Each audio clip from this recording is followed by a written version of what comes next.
Hello student, आज हम अपनी इस वीडियो में इलस्ट्रेशन नंबर 30 और 31 करेंगे। दोस्तों, इस जो इलस्ट्रेशन नंबर 30 यहाँ पर दिया हुआ है, इसमें जो मेन पॉइंट है उसको हम पहले छाट लेते हैं। एक तो यहाँ पे एक को दिया जाने वाला कमीशन, दूसरा कमीशन रिसीव इन एडवांस। इस सेकंड पॉइंट को हम यहाँ पे अंडरलाइन कर लेते हैं। बाकी इसमें कुछ खास पॉइंट कोई है नहीं। एक बार इस क्वेश्चन को हम शुरू से करते हैं। बेटा, कैश को कैश अकाउंट की डेबिट साइड में, सब बच्चे मेरे साथ साथ बोलते चलेंगे। डेटर, स्टॉक, इन्वेस्टमेंट, प्लांट, ये कहाँ जाएगा? रियलाइजेशन की डेबिट साइड। P&L क्या करते हैं? बांट देते हैं कैपिटल अकाउंट की डेबिट साइड में। बैंक ओवरड्राफ्ट, क्रेडिटर्स, ये सब थर्ड पार्टी लायबिलिटी है। PF, ये भी थर्ड पार्टी लायबिलिटी है। इन सब को आप रियलाइजेशन की क्रेडिट साइड में ले जाइए। इसके बाद यहाँ पे commission receive in advance given है। कमीशन रिसीव इन एडवांस भी आपने थर्ड पार्टी लायबिलिटी कंसीडर करना है। क्या होता है? हमने किसी से कमीशन ले लिया किसी काम करने के बदले, लेकिन अभी हमने काम किया नहीं है क्योंकि हमने कमीशन अभी एडवांस में लिया हुआ है, तो ये हमारे लिए थर्ड पार्टी लायबिलिटी है। तो सामने वाली पार्टी अपना रिफंड मांग सकती है, तो आप यहाँ पे इसको थर्ड पार्टी लायबिलिटी कंसीडर कीजिए। इन्वेस्टमेंट फ्लक्चुएशन फंड, जब इन्वेस्टमेंट गिवन है तो इसको रियलाइजेशन में लेकर जाइए आप। ओके, अब बात करते हैं कैपिटल की। कैपिटल अकाउंट की क्रेडिट साइड में बाय बैलेंस BD। ए ने क्या किया? नीचे लिखी गई एसेट्स को बेच खाया। डेटर्स 30, स्टॉक 26 और इन्वेस्टमेंट है 75%। 15,000 रुपये का 75% आप यहाँ पे निकाल देंगे। प्लांट 42,250।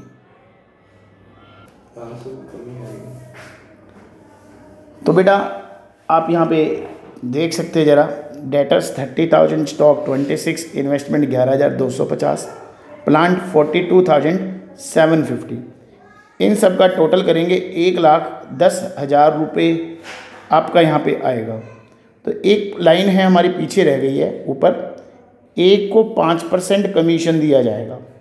किसका 5%? जो एसेट्स बेची है उसका 5%। 1,10,000 का 5%, 5,500। ये फर्म के लिए एक्सपेंस हो गया रियलाइजेशन की डेबिट में और कैपिटल की क्रेडिट साइड में। इसके बाद आगे हम पढ़ते ज़रा। Second point, commission receive in advance. ये हम वापस कर रहे हैं। फर्म से कैश जा रही है, रियलाइजेशन डेबिट और कैश क्रेडिट। 3,000 रुपये हमने यहाँ पे कह रहे रिड्यूस कर दी। इस लाइन को एक बार अच्छे से दोबारा से पढ़ते हैं। Commission receive in advance is return to customer after deducting 3,000 रुपये फॉर वर्क डन। कि हमने उससे कितने रुपये लिए हुए? 8,000 रुपये। 3,000 रुपये हमने क्या किया? वो अपने रख लिए और उसके 5,000 रुपये उल्टे लौटा दिए। तो रियलाइजेशन को डेबिट कर दो, कैश को क्रेडिट कर दो। इसके बाद थर्ड पॉइंट है, फर्म हैड टू पे 7,200 फॉर आउटस्टैंडिंग सैलरी। फर्म पे कर रही है, फर्म से कैश जा रही है, रियलाइजेशन डेबिट और कैश क्रेडिट। सिंपल है। Same entry, compensation to employ, realisation debit, cash credit. 25,000 रुपये हमने PF के पे करे हैं, रियलाइजेशन डेबिट और कैश क्रेडिट। एक पॉइंट है बेटा यहाँ पे, किसी में एक बात बोली हुई है कि जो A है जिसको कमीशन दिया गया है is to bear all expense of realisation. मतलब जो डिसोल्यूशन एक्सपेंस है वो A के ही माने जाएंगे। और यहाँ पर आप देखो, expense of realisation met by A। खर्चा किसका है? A का। कौन पे कर रहा है? A पे कर रहा है। तो फर्म का इसमें कोई भी इन्वॉल्वमेंट नहीं है। तो आपने क्या करना है? इस ट्रांजैक्शन की कोई भी एंट्री पास नहीं करनी एक्सपेंस के लिए। ठीक है बेटा, एक बार ज़रा नीचे ध्यान से देखेंगे इस पॉइंट को। मैं यहाँ पे एक टेबल बनाता हूँ। एक्सपेंस बियर कौन कर रहा है? क्वेश्चन में कहा गया है फर्म बियर कर रही है, या कुछ नहीं बोला तो मानकर चलेंगे फर्म बियर करेगी, या पार्टनर बियर कर रहा है। फर्म बियर कर रही है तो आपने रियलाइजेशन डेबिट करना है। ठीक है बेटा, यहाँ पर मैं 2 एंट्री बनाऊंगा, 2 केस बनाऊंगा इसके अंदर। जब फर्म बियर कर रही है, अगर पार्टनर बियर कर रहा है खर्चों को, तो पार्टनर्स की कैपिटल से आपने डेबिट करना है। इसमें मैं 2 केस बनाऊंगा, इसलिए मैंने 2 बार डेबिट लिखा है। अब पे कौन कर रहा है? ये बात, अगर फर्म पे कर रही है, फर्म से तो कैश जाएगी, तो टू कैश और टू कैश, दोनों केस। ये वाला केस जो हमारा बना है, फर्म बियर कर रही है और फर्म पे कर रही है। फर्म बियर कर रही है और फर्म ही पे कर रही है। फर्म बियर कर रही है, फर्म का खर्चा हुआ, फर्म पे कर रही है, फर्म से कैश आ रही है। इसी तरह से दूसरी बात है यहाँ पे पार्टनर्स कैपिटल। जब यहाँ पर पार्टनर बियर कर रहा है, इसलिए मैंने पार्टनर की कैपिटल से डेबिट कर लिया, और फर्म पे कर रही है तो फर्म की कैश क्रेडिट कर दी। अगर पार्टनर पे कर रहा है, पार्टनर पे कर रहा है तो पार्टनर के पास से कैश जा रही है, तो पार्टनर्स गिवर है, यहाँ पे पार्टनर्स कैपिटल को क्रेडिट करो। दोनों केस में मैं बता रहा हूँ, यहाँ पर फर्म का खर्चा है, फर्म बियर कर रही है, और इसी में ही पार्टनर क्या कर रहा है? पे कर रहा है, तो ये वाली एंट्री पास होगी। और चौथा केस, पार्टनर बियर कर रहा है और पार्टनर ही पे कर रहा है, no entry will be pass. Partners capital debit to partners capital, इसकी तो कोई एंट्री नहीं बनेगी ना। समझ आ गई होगी वाली बात। तो ये टेबल आप बड़े ध्यान से समझ लेंगे, इससे आपकी बहुत सारी जनरल एंट्रीज सॉल्व हो जाएगी। अब हम चलते अपने नेक्स्ट क्वेश्चन पे। Illustration number 31।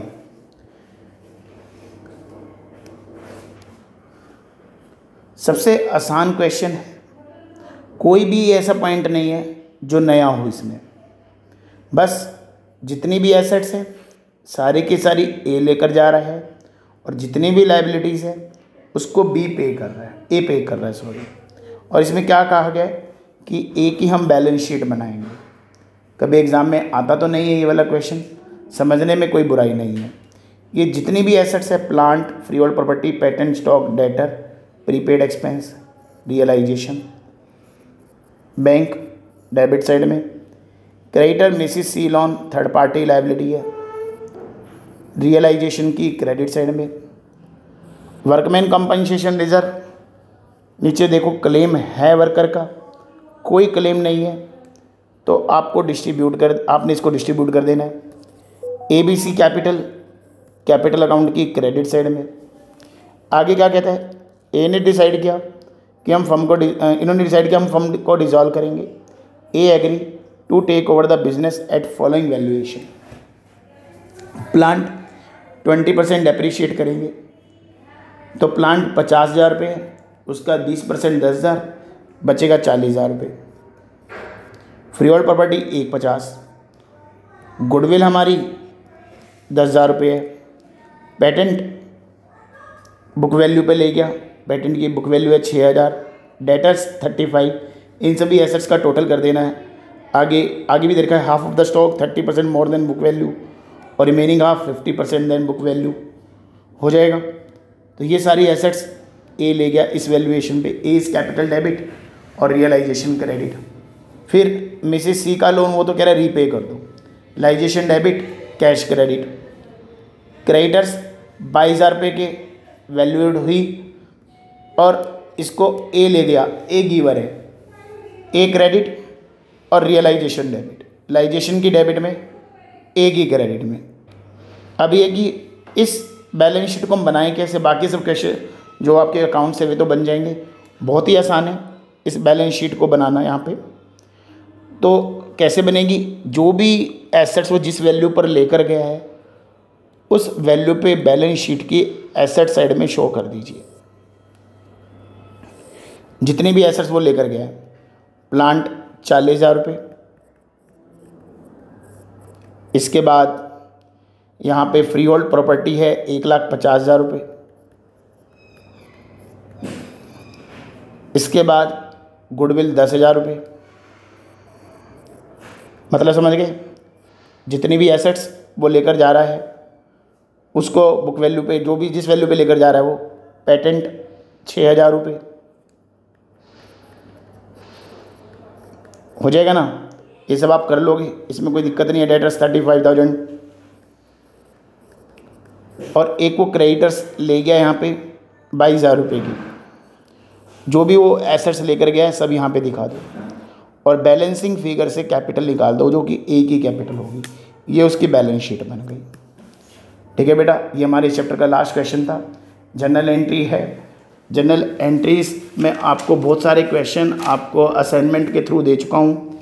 34 में आपको दे चुका हूँ, 35 आपको दे चुका हूँ, 35 नहीं दिया 36 दे चुका हूँ, 37 आपको दिया जा चुका है, 38 दिया जा चुका है, 39, 40 वो मैंने आज आपको असाइनमेंट में डाल दिया है, 43 मैंने आज आपके असाइनमेंट में डाल दिया है। 2 क्वेश्चन बचते हैं 41, 40 और जो आज मैं नया असाइनमेंट बनाऊंगा उसमें आपको डाल दूंगा उस असाइनमेंट में। तो ये डिसोल्यूशन का चैप्टर ख़त्म हो गया है। कल आप लोगों का टेस्ट है पूरी पार्टनरशिप का। बड़े ध्यान से क्लास में बैठिएगा, ठीक है, और कल के लिए तैयारी आप करके आइए अच्छे से। उम्मीद है सब अच्छे से पढ़ेंगे। परसों से हम कंपनी शुरू करने जा रहे हैं, तो उसमें कोई भी बच्चा स्टार्टिंग में एब्सेंट ना हो। थैंक यू मेरे दोस्तों।